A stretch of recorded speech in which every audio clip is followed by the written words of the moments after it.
January the 14th, 2024. Guys, you're looking at the current information coming in at 6 p.m. Central.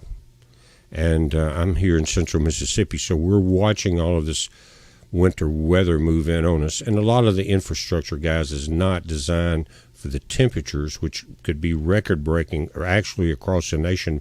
But here, they use whatever's necessary to get you through most of the times. Now, it's hardened more in the northern sections of our country, all the way across.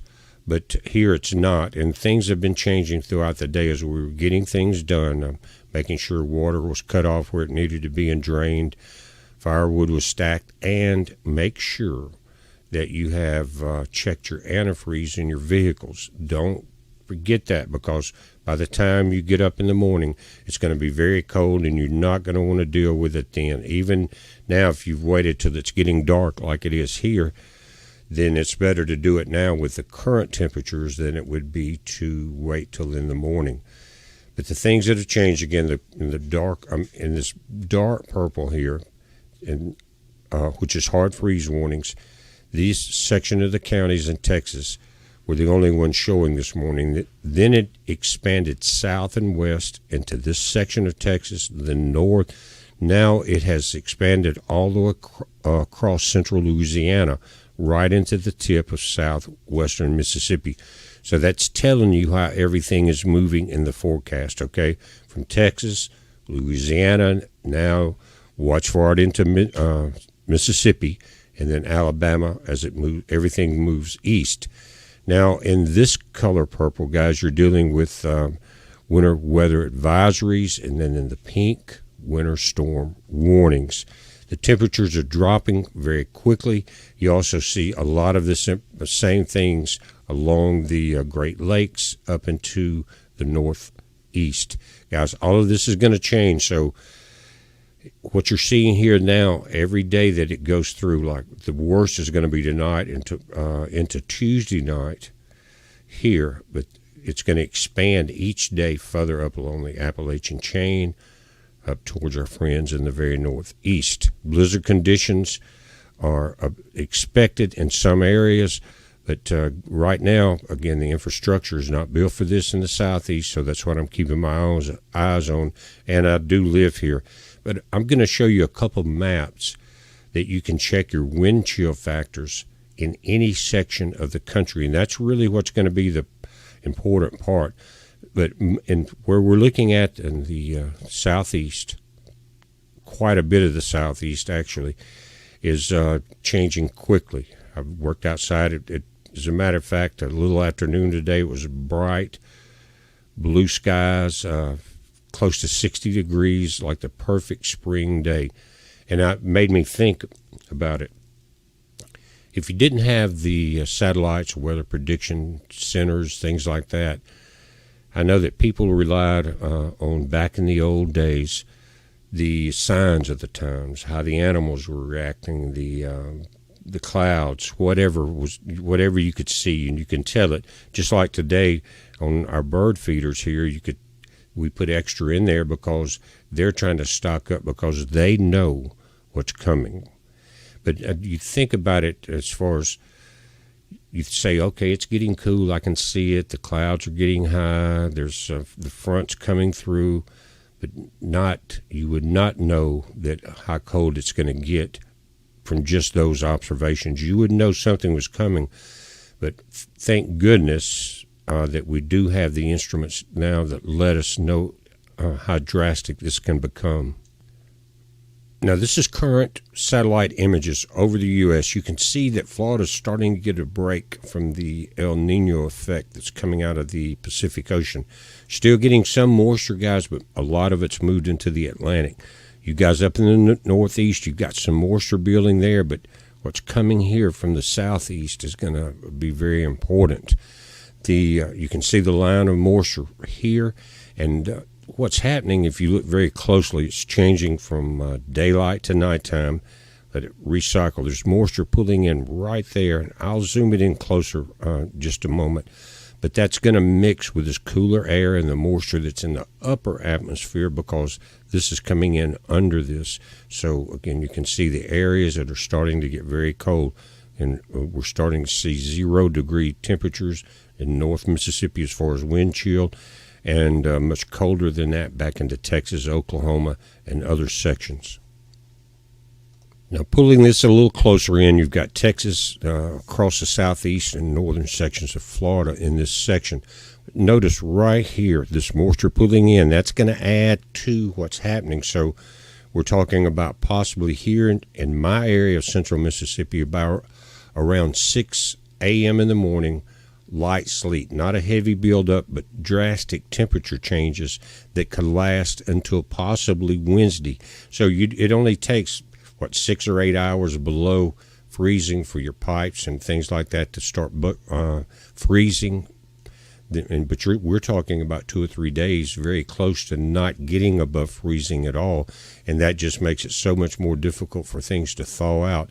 And even though your home, you may have insulated all the pipes, or you're maybe on a slab and you've drained everything outside, your sprinklers, your water hoses, I'm just naming things.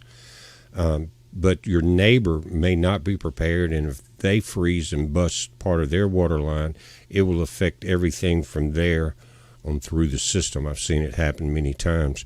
But again, this is what we're dealing with. Now, I want to change, and let's look at some wind chills, because that's going to be critical. Now, this is current New Mexico wind chills, and this will give you a very good idea where the dip is. That's very deep into the nation, and the tip of it is not a spear point. It's very wide before it moves back up into the Appalachians. Here into Farmington, New Mexico, 33. You move further south and east at Clovis, New Mexico. I've been there, 12. And then as we get into Texas. Breaking news. People are saying goodbye to metformin and insulin. So if you've been taking metformin... At Dalhart here, -1. Clayton here, still into New Mexico. Springer 10. I've been through all of this. Always come through here, end up at in Payson, Arizona, and either turn north and go to Sedona or south into Phoenix. But you can see this line dropping right through here. This is the furthest point of the coldest air right there. Let's move to Texas. And you can see here through Texas and into Norman, Oklahoma, guys, you've got a -11 on your wind chill factor right now, and it's going to drop throughout the night. Here in Arkansas, you've got an 8. Texarkana, Alexandria, it's not that cold yet, but North Mississippi is dropping very quickly. Waco, Texas, 1. Abilene, Texas, been there many times. That's one of the places we stop when we're going through to New Mexico. There's a very nice, very comfortable hotel there, motel. But 1 here, -4 in Wichita Falls. So in Lufkin, Texas, in Alexandria, again, Houston, the Beaumont area, you're still above freezing in your wind chill. But as you look across the area, you can see it drop in San Angelo, you're 1. But again, the coldest parts now would be Wichita Falls and the Norman area. So this -1, -4 coming through here, that's where it's starting to dip. And it's moving quite quickly. Again, it was a beautiful day here today, but it's quite chilly as the sun is setting outside tonight. This map is current as of 6:17 p.m. as I'm doing the video. And guys, I'm going to put the link to this particular software to where you can click on your state and look at your current conditions. But here we're moving as far as the central section of this into Louisiana, Arkansas, and Hope. You're at 8, but look at Winona, Mississippi, 19. And we'll look further than that when we get into the state. But 16 in Monroe, 27 in Harrisonburg. You're warmer here in the very southeastern sections of Louisiana. And the reason you don't see a temperature in Baton Rouge or Greensburg is because on this particular wind chill map, nothing below above 50 degrees shows up, okay?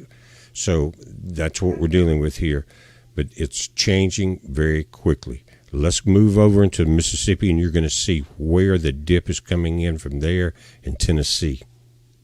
And while I'm changing, guys, if you scroll down below the map that I was just changing, on the link that I'm going to put up in the comments, you can come here and it's a map that you can just click on your state and look at the conditions as far as wind chill, and you actually can change that from real temperature or current temperatures, which is not real.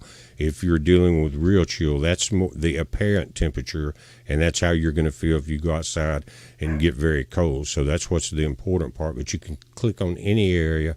But let's go to Mississippi here where we are at now. Now it's 6:21 p.m. As I was starting the video, I was looking at Clarksdale, and it was at 0. Now it's at -1. Some of the colder temperatures that we're seeing, and this is the dip right across here, Water Valley 10, but South Haven, which is just across the line from Memphis, Tennessee, 2. Greenville 10, Vicksburg 19, Monroe, Louisiana 16, Jackson still at 33. So guys, here's where it's dipping very quickly, right through here. Tupelo to Kosciuszko to Vicksburg, back into starting to rise back across Monroe. So you can visualize how this is going down. Jackson, you're at 33. Raleigh 33. Hattiesburg, you're not below 50, so it's not showing. Natchez 27. That's how quickly this is changing. Tuscaloosa, Alabama 43. Huntsville 24. Wind chilled. And while we're here, Alabama, Georgia. Georgia, you're in pretty good shape now, but it's coming your way. But we're clicked on Alabama. Florence, Huntsville, Alabama. Winfield, you're below freezing now. Again, this is going to continue in your area for 2 or 3 days, keeping temperatures below 0 or very close with very cold wind chills. Pipes will not have time to thaw out. Power companies will be delayed in replacing any down limbs from ice buildup or from winds, because we are looking at wind chill factors.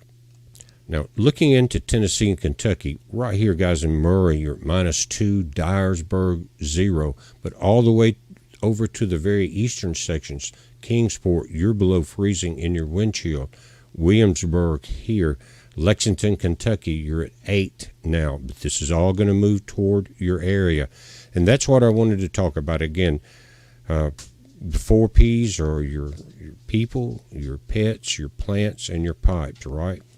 Make sure all of that's taken care of, because they will not survive these temperatures.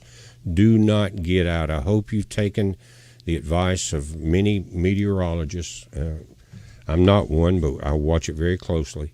Taken our advice also and done all the preps you need, because if your power goes out, and by the way, a couple of nights ago, our power went out for maybe 5 or 10 seconds. It wasn't long, but it was about 10 o'clock at night, and it made you realize how quickly you need to know where all your flashlights are. Have them by your bedside so you don't want to wake up and stumble around, right? And try to find the light so you can go do the other things that you need to do. But in your antifreeze, all of those things, do it now while you've got the temperatures that you can tolerate, maybe without the moisture. We're watching it, guys. Watch for updates early in the morning. I hope everybody's power stays on. That makes life a lot easier in this situations. But if you're going to be dealing with firewood or your propane heaters or whatever, make sure you already have them out. Make sure you already have all your canisters or your tanks connected, and you know they're working properly. Check them outside if you can. Fire it up.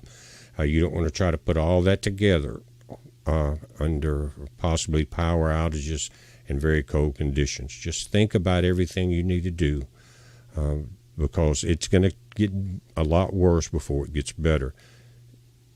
We're watching it, guys. You watch it. It's a heads up. Be safe.